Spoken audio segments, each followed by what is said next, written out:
Hello, welcome to Sideways. Did you hear those starlings in the tree? It's amazing. Every time me and the dogs walk past them in the mornings, they go from that clattering chatter to almost utter silence. I'm right by the tree now, and now they just start up again when they realise there's no threat. Amazing. Anyway, never mind about that. This week we're talking about kindness, and specifically how to demonstrate more of it and feel the inevitable glow that results. We're recording on the first day of February, which gives rise to a nostalgic conversation about legitimate ways to use physical violence under the thin guise of schoolboy tradition. On the subject of assault, if you've ever considered attacking a relative with something you picked up at the butcher's, Martin's found a sobering tale that might cause you to think again. And I wonder if my dog's tongue might be long enough to challenge for the world record. It's a business as usual week, not least regarding my terrible performance on the lyric quiz. How to be kind.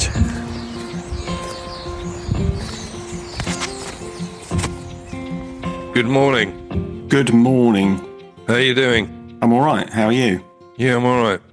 First of Feb, isn't it? Yeah. What is it? Pinch and a punch for the first day of the month? I think that was it. Yeah. And then you'd retort with a flick and a kick for being so quick. It's something like that. I haven't got anyone to do that with here this morning, but Well, you could meet up later and do it if you want. just you have to do it before 12, don't you? It doesn't count after 12. Yeah, what was the punishment if you did it after 12? I think you just got kicked and punched back, didn't you? And got into a full-scale brawl. I do remember at home with my two brothers. Yeah. It was absolute carnage on the first day of the month. Trying to get in first and quickly. But yeah, those lovely little rituals. Yeah. It's a shame, isn't it, that they sort of disappear? Not that one particularly. Do you think kids still do it? I wonder if people can let us know. Yeah. If they still do that. If you still do a flick and a kick for being so quick as a retort as well. Yeah. And just while we're on that subject, Yeah. do you remember? Do you remember when someone farted? There'd be a shout of taxi. Yeah, that's right. Yeah. Yeah. Do you think that still happens? I don't know. And then, yeah, or if you farted, yeah, because if someone said taxi, they could punch you as well, couldn't they? Oh, could they? I thought there was a retort to taxi, and I never really understood it. And yeah, it was someone farted sixes. Sixes. Yeah, that's what it was. It was taxi, and then someone shouted sixes. We used to say 3 pubs and whistle. That means if you guffed before someone said taxi, if you could name 3 pubs and whistle, that means you wouldn't get punched. I bet you'd be able to do that, wouldn't you? Quite easily. You've probably been in 3 pubs and whistle before they could say taxi. Yeah. Anyway, enough of this nostalgic nonsense. Wow. It does remind you of school very much, that sort of behaviour. Yeah, although the taxi, that reminds me of Scouts. Does it? I don't know why. Yeah. I'll just you've upset my numbering system for the notes that I keep as you did yours. I had to put a blank sheet in my file. Can you just make a few notes about things that you said? You could make sort of retrospective notes, couldn't you? Well, I suppose I could, but it was quite good fun. Well, it was quite a lot of work for me, to be honest. Wasn't that keen. But it went down rather well. I think the feedback's been quite good, hasn't it? Yeah, I wouldn't want to make a habit of it. Would you not? No, I wouldn't mind doing it occasionally. Well, okay. Well, no, and I think that was it was quite nice of you to do it. It's quite kind of you to do it, to take the reins for once. Yeah, I've seen what you've done there. Yeah, the segue into the title of this week's notes is How to Be Kinder. And this was sort of inspired by watching This Country. Have you watched This Country? I have. What, are you rewatching it then? Yeah. Okay. I've rewatched it more than once. I find it quite comforting, quite funny. It's one of your comfort TVs, yeah. It is. Yeah. Yeah. And it reminded me because Kerry, she was trying to do a random act of kindness. I don't remember this episode. I expect it'll come flooding back to me when you tell me about it. Well, she got an old Xbox and took it round to Slugs, I think it was.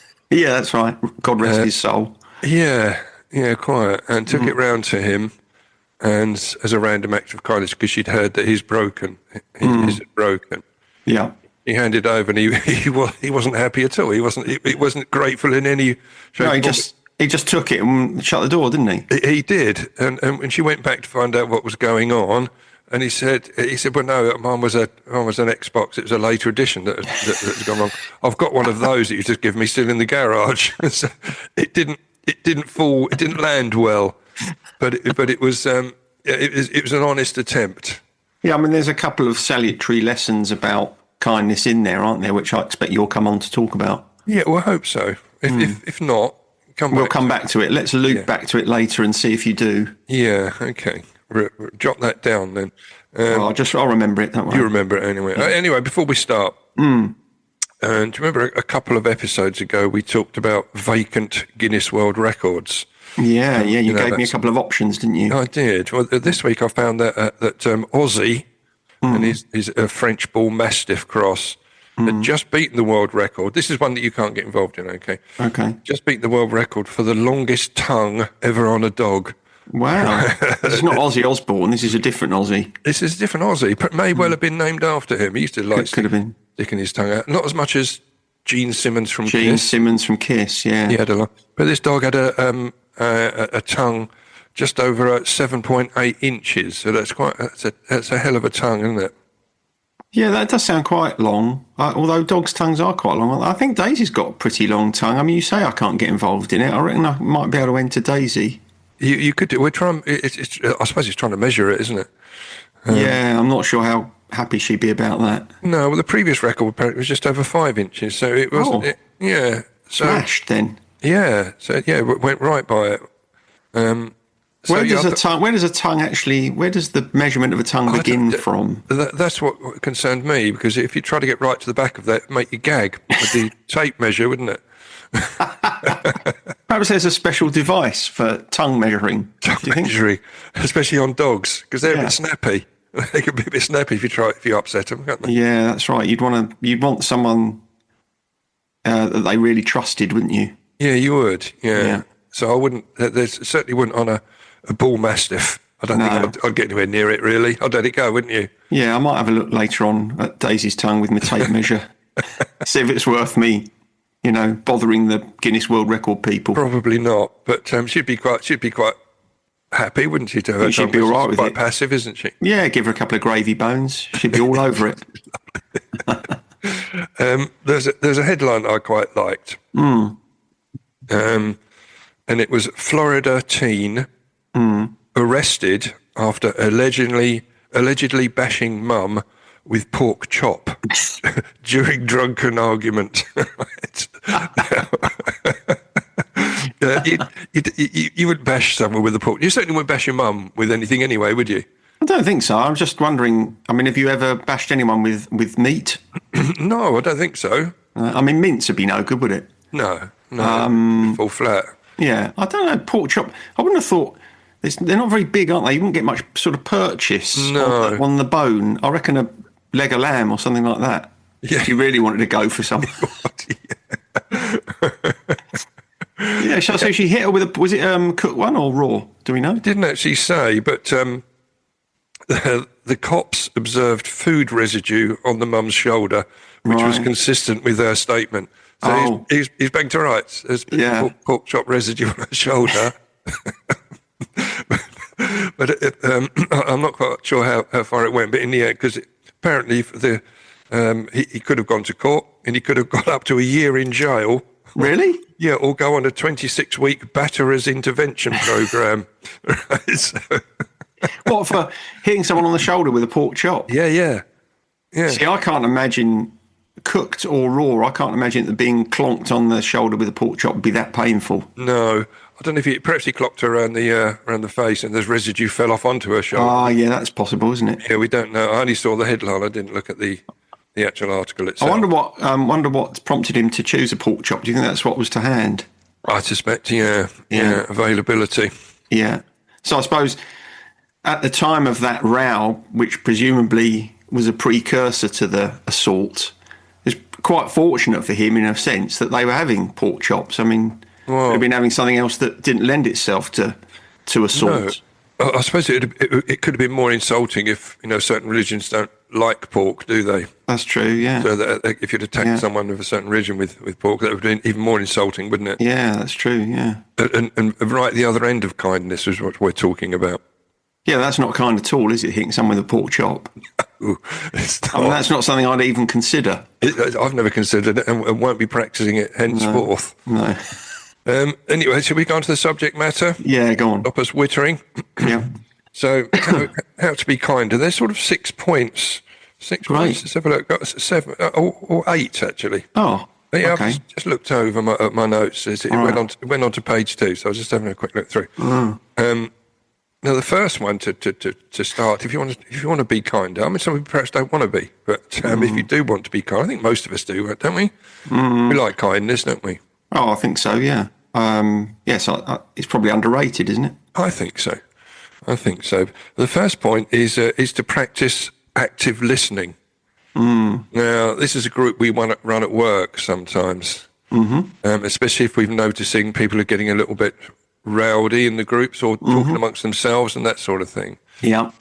So we do it, and you probably, I don't know how you find it, but if you are going to practice active listening, you need to put down your phone, don't you, and sort of make eye contact and nod and respond, because I mean, there's nothing worse, is there? Or turn away from the TV, turn the TV down, or turn it off. I mean, I don't know about you, but I find it incredibly irritating if you're speaking to someone and suddenly get a notification on the phone and bang, they're in there, and it's much more important than a conversation you're having at that point. And it's very unkind to do that. Yeah. So holding a conversation with someone while you're reading a book, that's no good. It's no good. You know what it's like when people just go, yeah. They're not they're not actively listening at all, are they? Responding. Yeah. And that's that. So if you are going to if you're going to be genuinely kinder to someone, make sure you don't get distracted. Listen to their issues. It kind of reminds me of something I've noticed since COVID and when a lot of therapy went online. Yeah. I have occasionally noticed people I've worked with surreptitiously looking at their phone. You can see their messages come in. And, and I suppose, that's the thing, isn't it? It's such a temptation. Because if something's happened, if there's a message, something's happened, everybody kind of seems to want to, you've got to know right now.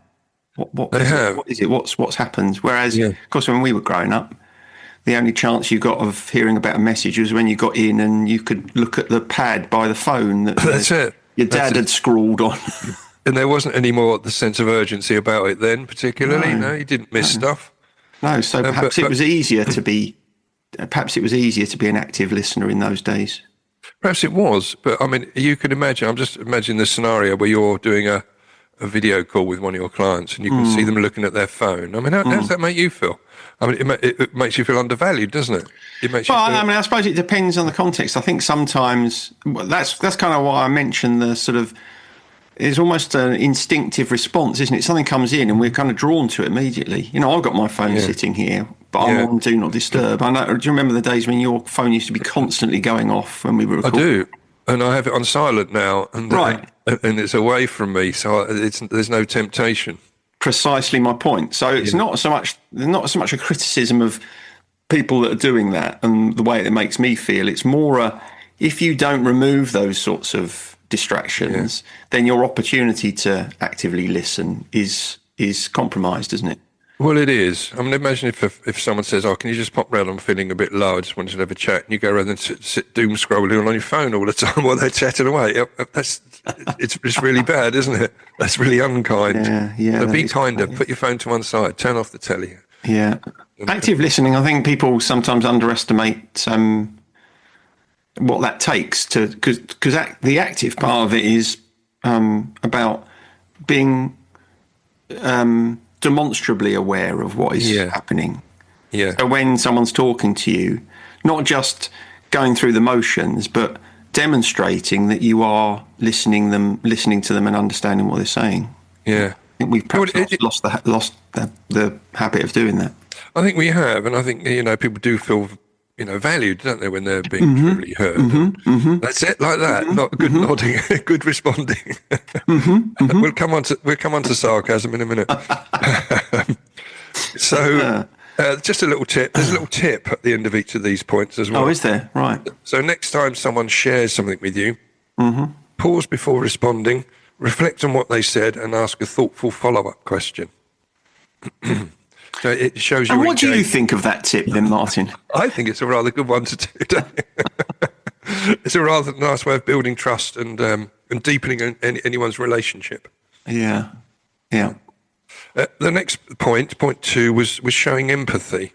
And we did an episode quite some time ago about empathy versus sympathy. We did. We did. Probably about 1984, wasn't it? We did that. It was a long time ago. So there is a distinct difference. And so when I was reading this, I thought, well, sometimes it's you can't have false empathy. Really, it's difficult, isn't it?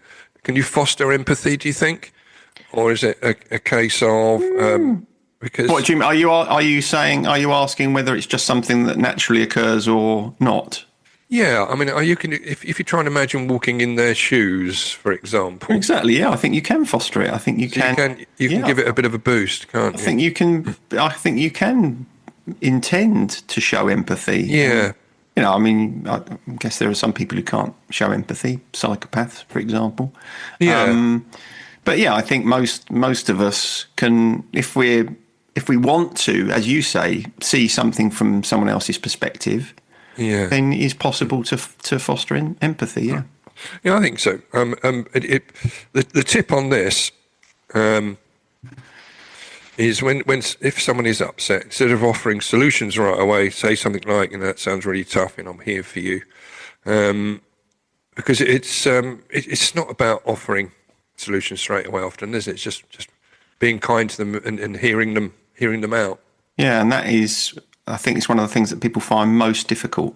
Yeah. So when particularly if it's someone you care about, is telling you something that's hurting them, there's this kind of instinctive desire to want to fix it, but you can't fix everything, and it's not yours to fix either. And you're right. What's more valuable to people mostly is feeling as if they're being validated and affirmed and acknowledged. In fact, it can be incredibly frustrating. And I know this without wishing to be deliberately sexist. I know this happens because I've heard it a lot from clients between when a woman is telling a man, perhaps her partner or whatever, something that she just wants him to know, wants him to understand. Yeah. And he's constantly firing solutions. It's like, it's frustrating. I don't want you to fix it. I just want you to understand how I'm feeling. And I think if you can do that for someone, then it has a lot more impact than sometimes one imagines. You were looking out the window there, weren't you? You weren't really engaging in active listening. Oh, well, I was cleaning my glasses. So I was just... I thought you were getting bored with what I was saying. No, I was just thinking that you said you don't want to be sexist, and you're not being sexist. I think all the research shows that men have this innate need to offer solutions, and it's something you need to fight against sometimes. So yeah, I know I agree with what you're saying. Mm. The third point was about offering help without being asked. Kindness often means anticipating needs before they're spoken. Tricky Interesting. One? Well, certainly tricky to judge, I'd say. Yeah. The examples it gives there is if someone's struggling with their bags, or they're overwhelmed at work, or just looking down. So the tip there was to make a habit, just to ask, is there anything I can do to help you, or even in little small moments. Yeah, I think that's probably fair enough. I think that's quite a nice question. Are you okay? Is there anything I can do to help? Yeah, I think that's all right. I think most people would.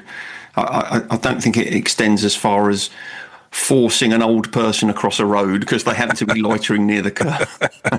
So I suppose what I mean is there's a fine line between inquiring and assuming.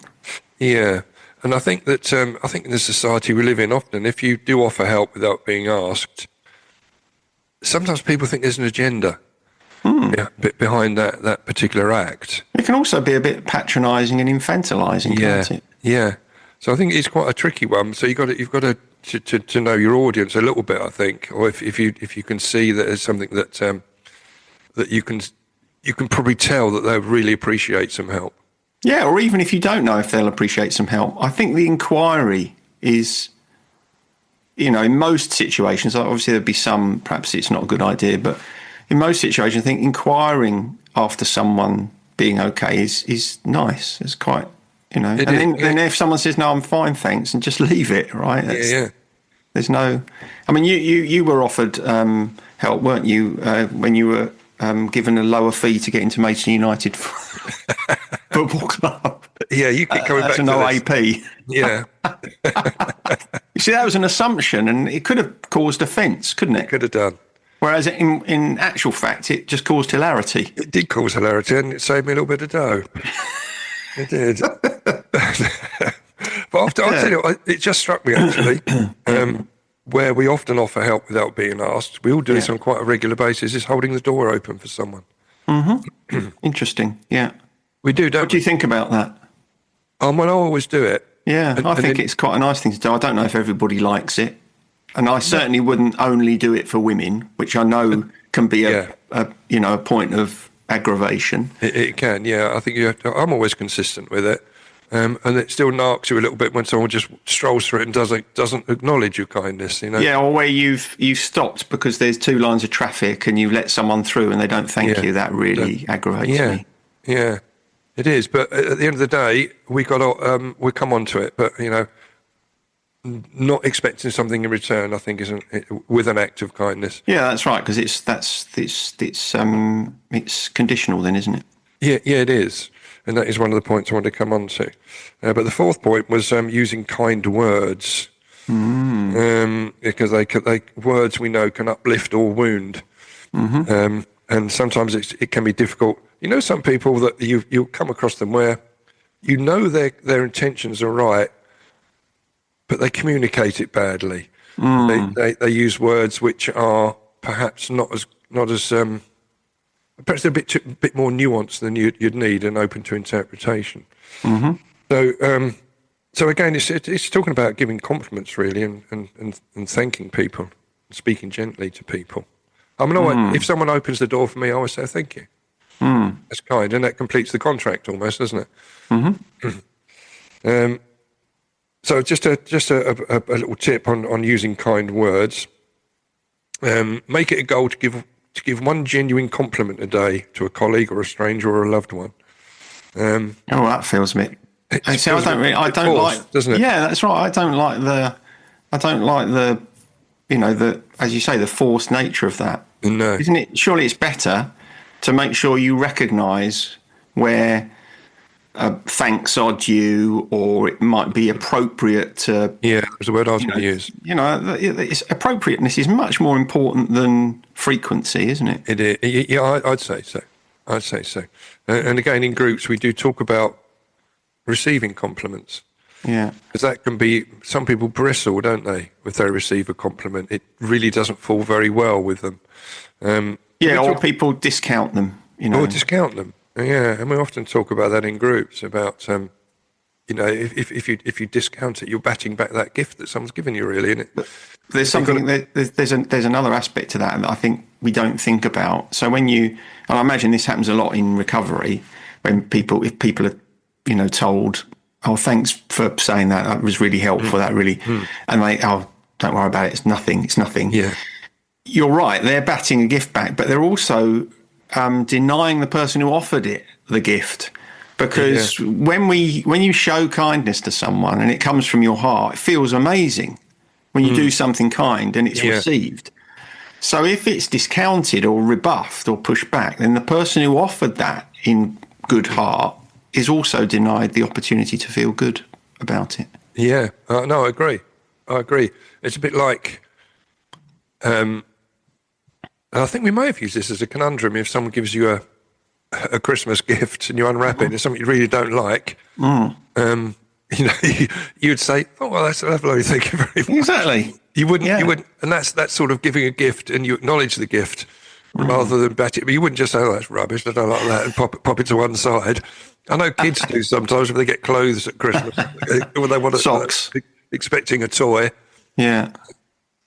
Or the year my great uncle gave me a box of tissues and a Christmas pudding. Which I'm sure you showed gratitude. You were kind about it. Unfortunately, he wasn't there when I opened them. Oh, right. Oh, okay. They were Rupert Bear tissues, so it wasn't just a bog standard box. No, and I can understand that. I mean, I'd probably appreciate a Rupert Bear tissue these days. You would now. It'd have an element of nostalgia about it. It would, yeah. Make you feel make you think about was it your uncle, did you say? Yeah, my great uncle. Great uncle Will, yeah, he was deaf as a post. I don't think that really excused him buying a 7-year-old a box of tissues, but still. And a Christmas pudding. I don't know what he thought I was going to do with that. It's what was left over in his cupboard, basically, wasn't it? I'll wrap that up for Graham. He'd be all right with that. Probably, yeah. Now, the point 5 was about being patient and forgiving. Yeah. Kindness includes giving others space to be imperfect. Which I quite like this one, actually. I quite like this point. When someone makes a mistake or is slow, you just got to stand back a little bit, take a little bit of breath before reacting. And an example that I know that perhaps a lot of us have been in, and this happened to me last week. I was in the checkout queue at the supermarket. Yeah. And the person in front of me had all sorts of vouchers. Right. And so it's this little old lady, and she was going through her purse, she put out all these different vouchers, and some of them were out of date, and some of them were valid, and some of them weren't for a particular product, and she wanted to change the product. So she, oh, mate, and it took forever. And I could hear people behind me properly tutting and almost vocalising their dissent. I just stood there and thought, you know what, if this takes an extra 2 or 3 minutes, and what is that? That's no real skin off my nose, is it? Yeah, that's exactly right. And I don't know whether you find this, but I find if I'm in that situation and everyone else getting riled, it actually makes me feel more serene. The more aggravated other people are getting, the better I feel, I think. Yeah. Because it's almost like a validation of the way you're responding.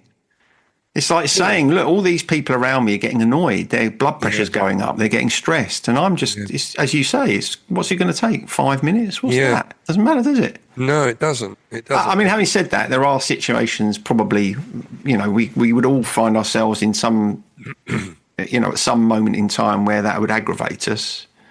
And I think, I don't know whether you're going to talk about this, but I think that's also another important element of kindness, being able to be, kind to yourself. Yeah, I am coming on to that. Oh. But it was this. You probably would. Yeah, because there's just that checkout situation. Just trying to expand that a little bit further, because I know that now these acts of kindness. I think I spoke about it before once when the person in front of me, she looked at what I had on my. You put the little thing on the next customer please thing on the conveyor belt there, don't you? Yeah. There's some bars of chocolate, some Kit Kats or something. She said, I haven't had one of those for ages. So when I got through, I took one and gave them to her. Once we got through the checkout, she was still there packing her bags. And I just popped on and said, there. And it was a random act of kindness. Afterwards, I thought, perhaps she thought I had an agenda, which I really didn't, And so I sort of questioned my act of kindness then as well. So, well, you see, I'll tell you what my view is of something like that. I think if something like that happens and you give someone a little gift like that and then you disappear, I don't see there's a problem with that. It's like, that's okay, isn't it? I think if you were using it as a kind of way of starting up a conversation, that's not okay. No. Because now you're making an unsolicited approach essentially to someone on the back of a Kit Kat, which it's virtually grooming, isn't it? So I think that's what I'm going back to what we were talking about before. I think that's why those sorts of things, there's quite a fine line. You have to judge it, don't you?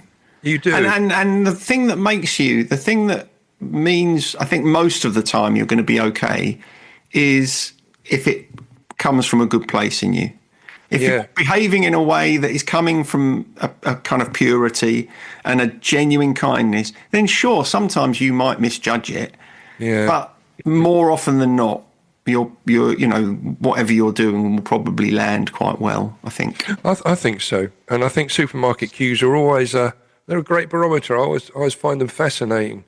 We always try and charge for if there's several queues, you try and get to the shortest one anyway, don't you? And then you think, oh my God, they're taking so much longer. You look at the other queue you've left, and they're whizzing through, and so it can be all sorts of frustration, which is we talk about being kinder to yourself. But well, I use online shopping, so I don't have to talk to anyone. No, and that suits you, doesn't it? I mean, the thought of having to be kind to someone in a shop, oh my God. Yeah, I think it's a great place to practice kindness is in supermarkets, because people do tend to be a little bit edgy sometimes. In fact, it just reminds me, I remember again being in a queue, and the girl that was just going through the checkout there, she got to the point where she didn't have enough money, and then she started to put stuff back, because she just didn't have enough cash on her. She was there with a poor girl, she had a young child with her. And the bloke that was between me and her just said, I'll cover that, put that on my bill. Yeah. What a lovely, and again, there would have been no agenda on that one at all. Yeah, It was just said, oh, that's okay. It was a few quid, and he just put it on his bill, and away they went. And that was a real act of kindness. And I thought what a lovely thing to do. I might come down the supermarket when you're in there and pretend I haven't got enough money. See if you can foot the bill for me. I'll just turn the other way, pretend I haven't seen it.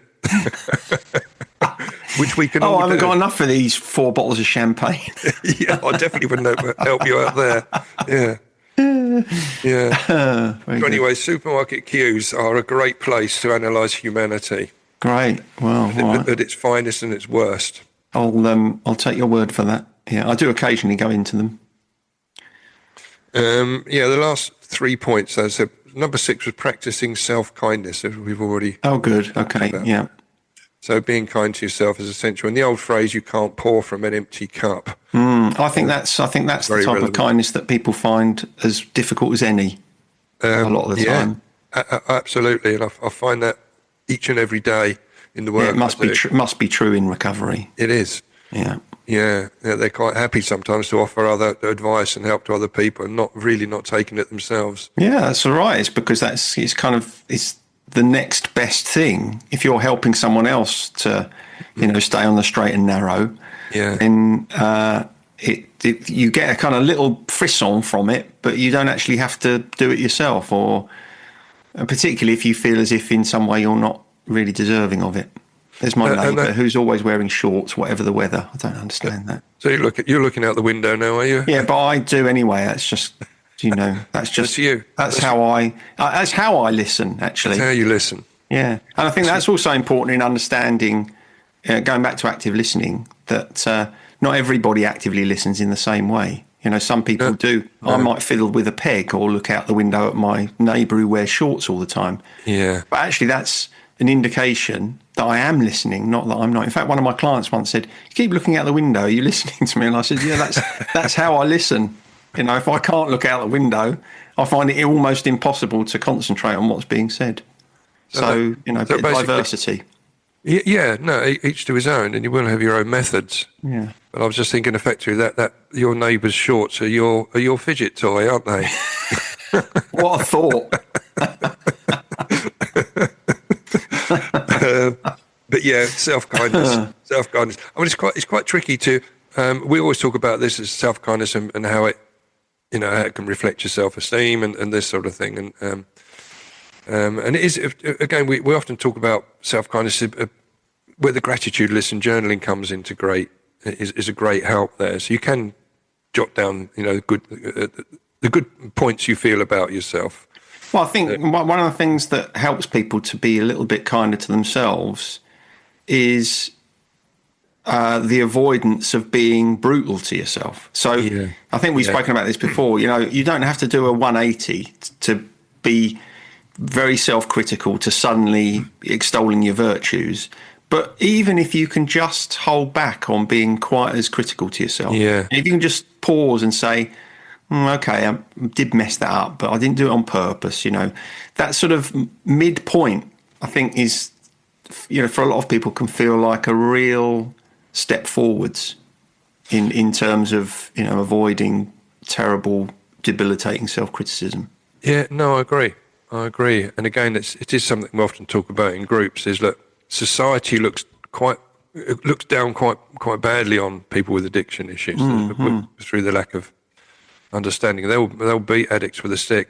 Don't join in. Don't beat yourself with a stick. Exactly. You're the person that can understand what's going on. Everyone's got baggage. Everyone has got their own, and people in a rehab have got more baggage than most. So don't berate yourself. So if you do need to beat yourself with a pork chop at least. Pork chop. Or caress yourself with a sausage. You're going on a 26-week batterers intervention course that'll sort you out.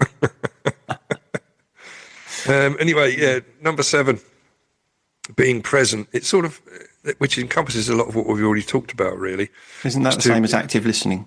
Yeah, it is in many ways. Be prepared. Well, yeah, it is, because you can just offer a hug or sit in silence, just being present, just being available. Oh, actually, no, that's right. You're right. That is different. It's like just your presence with someone can be a very, very powerful thing without you saying anything. Yeah, it's true.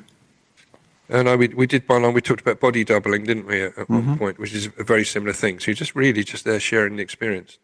Yeah. So people don't feel alone in what they're going through. Yeah. So being present is all part of being kinder.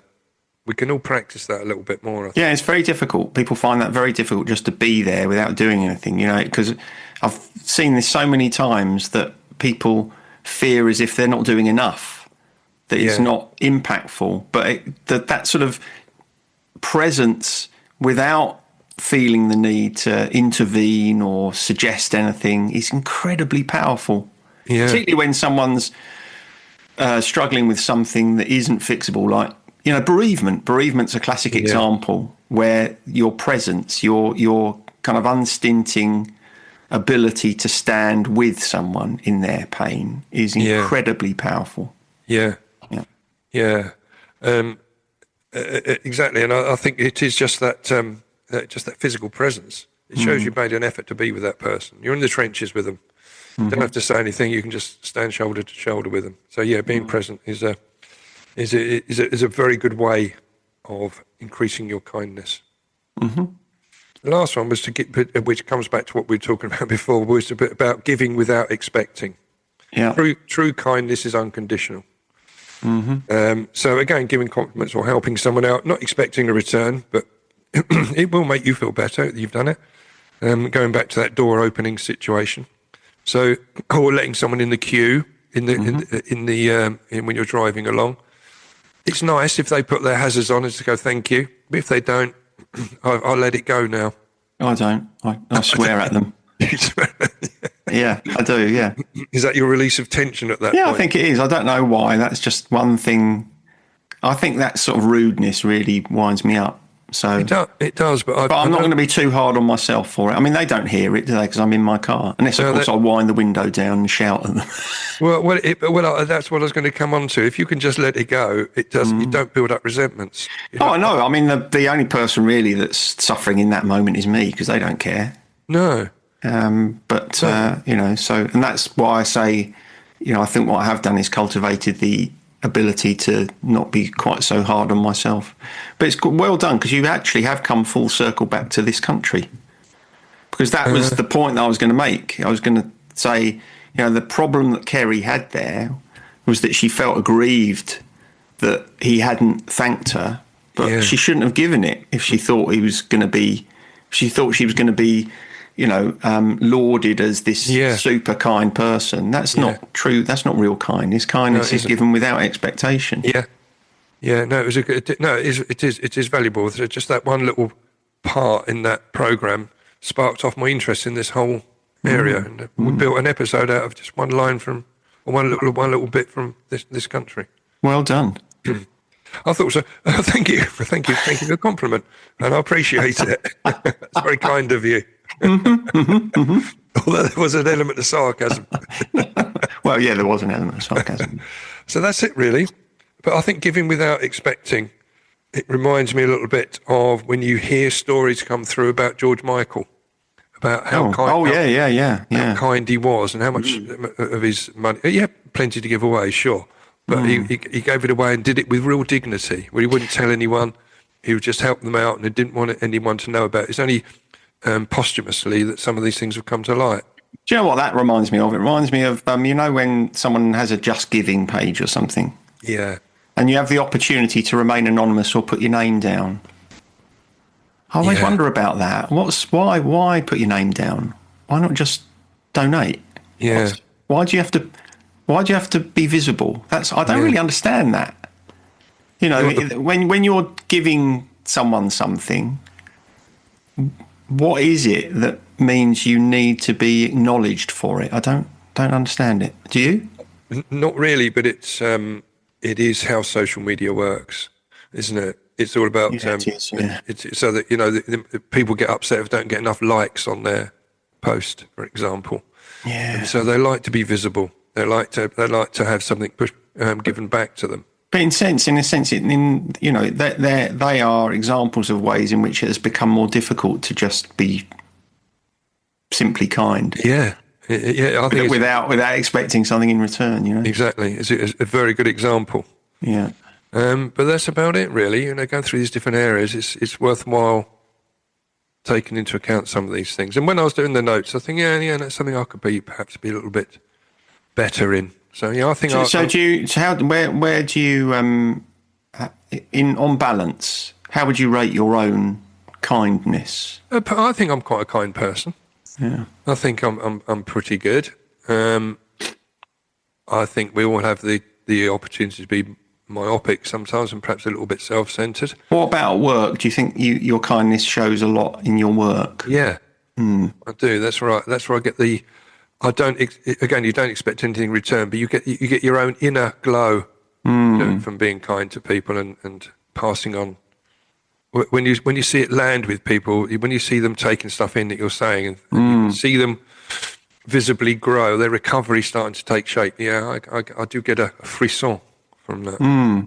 Because I was thinking about this because I knew you wanted to talk about kindness, and one of the things that I was thinking about was as a therapist, I don't think I'm particularly kind. I don't think kindness is something that I use a lot in my work. I think I'm quite challenging and I really care about my clients and I want to do my best for them in supporting them to get wherever they're trying to get to. But I don't think, I've experienced, and I know therapists that I suspect use kindness a lot more than I do. So if you're my client and you're listening to this, you don't think I'm kind enough, I apologise. But I think challenging is being kind sometimes, isn't it? Oh yeah, it's a form of kindness. But when I'm thinking about, when we think, I was interested when you started talking today that you didn't, as you usually do, offer a definition of kindness, and I guess that's because, we kind of all know what kindness is. But I think kindness, as you have just pointed out, is quite a broad church. Yeah. Sometimes you can be kind to someone in a way that it's quite painful for them. You know what I mean? No. Honesty sometimes is kind, but it can be painful. Yeah, yeah. Which brings us on to today's conundrum.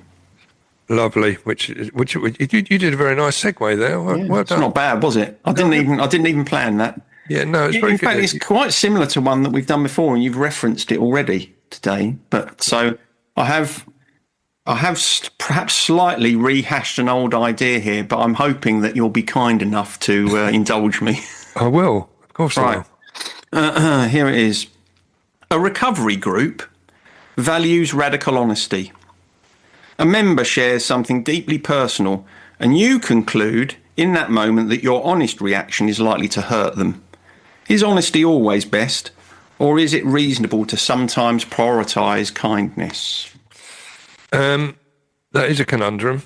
Yeah, I know. That's why it's under the conundrum feature. Yeah, it is. I think certainly in recovery, brutal honesty can be, like we're talking about challenging, can be quite kind. Mm-hmm. We're talking about what it often boils down to is the way that message is delivered. Yeah, and who's delivering it. Mm-hmm. So if it's coming from someone, if someone is being brutally honest to someone, and that person that's receiving that information doesn't respect the person that's giving it, it will instantly rattle them, and they'll instantly be go on the back foot. But if someone that they respect is issuing that message, then it falls much better. They always say honesty is the best policy. I'm not always sure that is, but I think it can be. I think it can be nuanced. I think it can be nuanced. It can be delivered in a way that can shroud a truth, perhaps a bit like a shit sandwich. You know, a bit of a harsh comment sandwiched between two nice ones. Mm-hmm. Yeah. Okay. So what you're saying is that it's probably context specific. It's Depends on what it is that you're saying, who it is that's saying it, what the situation is. Yeah. Yeah. It always reminds me when people talk about honesty being the best policy. I don't know if you ever watched the film Inglourious Bastards. No. Have you seen that? And it's about obviously the Nazis and German persecution of the Jewish population. And a guy who's hiding a load of Jews in his cellar. Mm-hmm. And one of the Gestapo guy comes round and he says, have you got any Jews hiding here? And he points them out. He points like silently, he points down to the cellar. He was being honest. He answered the question honestly, but he should have been dishonest at that point. Yeah. So again, it's totally, the context is all important. Well, that's an interesting one, isn't it? Because one could say he was being kind to the Gestapo. Right, which was perhaps misplaced kindness. He was saving his own arse, really, because if you got caught hoarding Jews at that point, you'd be killed. Yeah. So that's why I think it's context specific. Kindness needs to be applied in the right way at the right time, doesn't it? To the right people. Yeah, absolutely. So we're going back to the respect thing. Yeah. Okay. Good. So I'm not quite sure if I answered your query, or can I? Well, it doesn't matter, does it? It's raining. It's raining. It's Sunday. So, what do you have on your gratitude list for this week? Well, I was thinking about this morning when I was walking the dogs, and I know it sounds like a terrible thing to say, but sometimes I kind of struggle to come up with something because trying to come up with something that I haven't had before. But this morning I came up with lots of things. But the thing I've chosen is comfortable Wellingtons. Okay. Right. Okay. So do you remember? I may have had it before, but I can't remember now. Don't think so. Do you remember when we were kids, Wellingtons? If you had to wear your Wellingtons anywhere, it was guaranteed to be painful. Oh yeah. You definitely lose your socks in them in the first 5 minutes. Yeah. And I was thinking about how these days Wellingtons, admittedly, you have to pay a bit of money for them, but they're so comfortable. They're like walking boots. I can walk for miles in my wellies, and obviously in the current climate, that's quite important because it's as muddy as I've known it around at the moment. So I was feeling very, very grateful for my very comfortable Wellingtons this morning. All right. Are they? Yeah, you're right. The childhood Wellington boot was, and also that you used to get, because often you used to have to walk to school in shorts, which was bizarre, wasn't it? In primary school, and your Wellingtons. So the top of the Wellington would slap against. You'd end up with chafed legs at the top before you got there. Yeah, they're really cold. Wellingtons were often kept. We had this old outside toilet where the Wellingtons were all kept. Yeah, horrible. There'd always be spiders in them. There'd always be shit. So you'd have to scoop out the the spiders and everything else that had fallen in there since you'd last worn them. Exactly. Really uncomfortable, really cold. Correct. Yeah, and they were a miserable experience. And now they're not. I don't own a pair of Wellingtons, so they're wonderful. They're as I say, you do have to pay a bit of money for a decent pair of Wellingtons, but very, very, very good. It's a worthwhile investment. Very much a worthwhile investment if you're spending. Well, I think Hunters now, didn't they go into receivership? Did they? I don't know. I think they did. Anyway, so if you spend a lot of time outdoors, wellies. A comfortable wellie is the way forward. Absolutely lovely. I think that's a good one to be grateful for. Oh, thank you very much. I was Kind of you. Yeah, well, on my gratitude list again, I think it's sometimes you think, I'm not quite sure what to put down. I don't think it's not. You're not being ungrateful about things. No. Like that. Sometimes you think, actually, life's all right at the moment.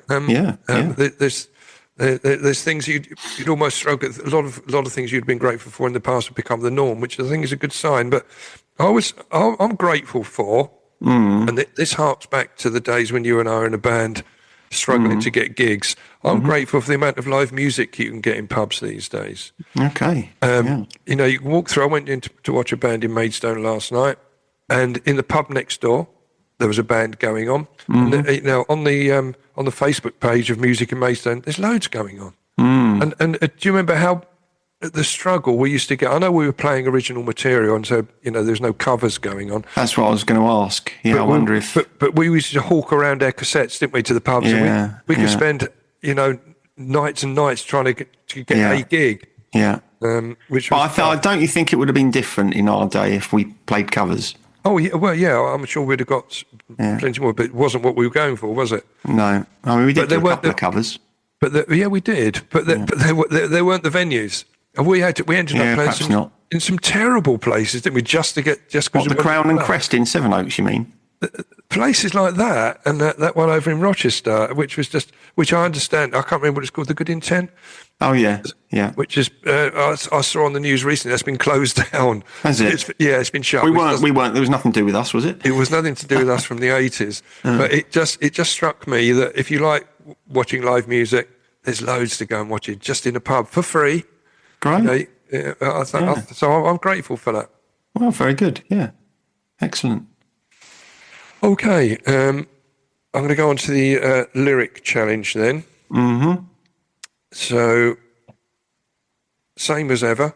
Yeah, we know the routine now. Same as ever. First 3 questions, I've got 2 points attached to each of them. And then the big old 4-pointer. Yeah. So, the first one for 2 points. Yeah. So the lyric is when the day is long and the night is yours alone. Stand by me. No. Oh. When the day is long and the night is yours alone. I had the wrong song in my head then. I don't think I know this. And it's difficult to get it out of your head, isn't it? Once you've got that. Yeah, it is. Yeah, I don't think I know what it is. Can you give me a clue? When the day is long and hang on. When the day is long and the night is yours alone. Night is yours alone. What genre are we talking? Difficult to put them into a sort of a genre. There are a lot of pop hits, as it were, but they're quite. Were they niche? They're this sort of group that. The lead singer was a bit wacky. Are we 80s, 90s? We're talking 80s, really. Yeah. I'll just have a stab in the dark. I'll say. I can't even think of anyone now. I'll say Aztec Camera. I think that would have been a 4-pointer. No, it was. It's Everybody Hurts by REM. Oh, bloody hell! Of course. Do you know what that song reminds me of? What? That song reminds me of West Ham playing Arsenal in a League Cup semi-final. Oh God! Lost on penalties. Lost on penalties. Yeah. And they were 2-1 down with no time to play, West Ham, and everyone was leaving the ground, including me. And then West Ham equalised, and the stewards were all saying, "We've scored, get back in," and we went back in, and then lost the penalty shootout. And then when we lost the penalty shootout, they started playing "Everybody Hurts," which I thought was kick in the teeth. They could have played that yesterday, but don't bring that up. At the West Ham game. It's too soon. Remember, comedy is tragedy plus time. So it's not comical. It's not comical. Right. I'm going to go on to the next one then. Yeah. Number 2. So what did I get? No points on that one. No points for that. Yeah, lovely. Okay. Yeah.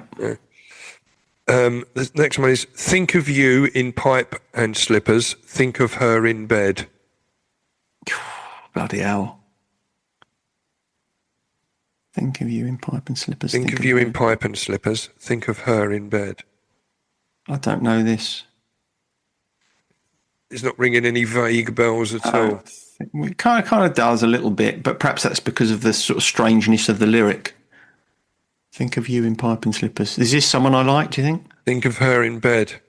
I think you probably did at the time, again, sort of 80s. No, I don't know this. It's Don't Marry Her by the Beautiful South. Oh, yeah, I didn't like that. You didn't like that? No. Did you like Beautiful South? No, not really. I don't think I'd have got that in a month of Sundays. Would you I'll tell you what, not? just going back to REM for a second. Yeah. I remember seeing REM, perhaps they were on it, must have been a Live Aid type thing or something once. And I thought it was the best, when sort of bands come on and introduce themselves. It was the best example of that I ever saw, where Michael Stipe just came on and he said, "We're REM and this is what we do." And then they started playing. Magnificent. Yeah. It's always stuck with me, that. It's such a cool intro. It is quite cool. I liked Michael Stipe. He was a bit weird, wasn't he? Yeah. He wasn't right. Yeah. I don't think you say he wasn't right. You say it's a bit weird. Right, anyway, let's go on to the third one. Number 3. Yeah, I'm doing well, yeah. No points so far. Mm-hmm. We are young, we run green, keep our teeth nice and clean. Yeah, I know this one. This is, what are they called?